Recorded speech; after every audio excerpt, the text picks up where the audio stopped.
These are 4 of the new Boarding the Tantive IV diorama sets that we are going to combine into one big mock with a lot more functions and details than the original set. LEGO wants you to buy 2 of them and stick them together at these Technic pins. They tell you how to do so in the last page of the instructions. Honestly, it's a cool idea, but the concept is not quite good yet. The first simple step would be to build the set the same way but mirrored. You can do that by just doing the opposite of every step you see in the instructions. It's not that difficult, but the result is quite cool, because then you will have the opposite sides and can connect them into one longer hallway you can display on your shelf. But we also have some downgrades here.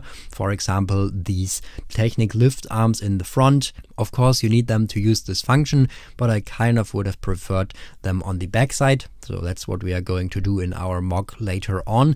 And I really don't like the optics of these 2 empty doors right next to each other. So we will take care of that too. The first step for us was to make a plan and then to deconstruct all of the sets we had. This isn't that difficult, but will save us a lot of time when designing the next steps. Then we kind of laid out the basic ground we wanted to have. The final model will have a total length of 54 centimeters. And now I'm going to show you all the functions we were able to design into this set. We kept the first function from the original set. Of course, we had to build in these lovely printed door pieces. And then Darth Vader can enter the Tantive IV. The mechanism is relatively similar to the original set, but we used another building technique for the burning parts of the door. This is now not next to the door, but behind the door. Gives us more pieces for the next steps, and this bulky part you can see next to the door, this is also going away. We wanted to include not only scenes from episode 4 but also from Rogue One,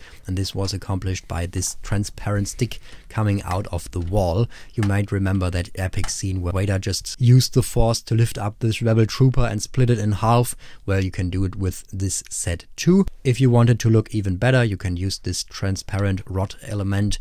This is not included in the set, so we had to use these 1x1 round bricks, which don't look that great, but the function is still pretty cool, so we left it in this set. Next up are these little pieces in the floor where you can put the rebel troopers on to make them fly through the sky. I wanted to have 2 of them next to each other so Vader could flip them off at the same time. This function is so awesome yet so simple. You have this little lift arm on the other side of the set to make them go in the air. The mechanism for the next door is a little bit more special because there was a wall piece behind it, so you can replay the scene from Rogue One where they are trying to get the plans from Vader away and put them through the door. This was so exciting to watch, and I'm really happy we can finally recreate it with LEGO. Next up is a scene from episode 4. Here you can put Antilles on this little spot in the ground, and if you pull on the lift arm on the back of the set, Antilles will go into the air and it looks like Darth Vader is choking him. You can also achieve the same effect with this transparent element, but we used the transparent element on the other function,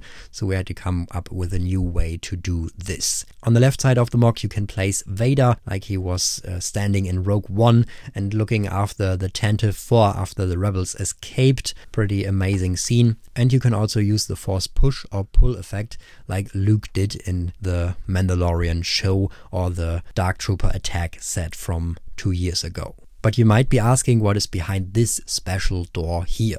This is facing the other way. We closed it up so it's not open like in the LEGO model. And if you open it up, you can find a secret hiding spot for R2-D2 and Princess Leia. So you can recreate the iconic scene from episode 4. I don't know why LEGO didn't do this in the original set, but I really like it that it's here. Of course, the chocolate side is not on the back of the set. If you use more pieces from your own collection, you can cover this up more if you'd like to. So you can see the LEGO model was already great, but this mock is even better for me. I want to have it in my display case, and maybe some of you want to have it too. So we made an instruction for you. You can find it on Rebrickable. It's not difficult to rebuild, you just need 3 of the Boarding Tantive IV sets. You can find it in the description box below. May the Force be with you, and bye bye.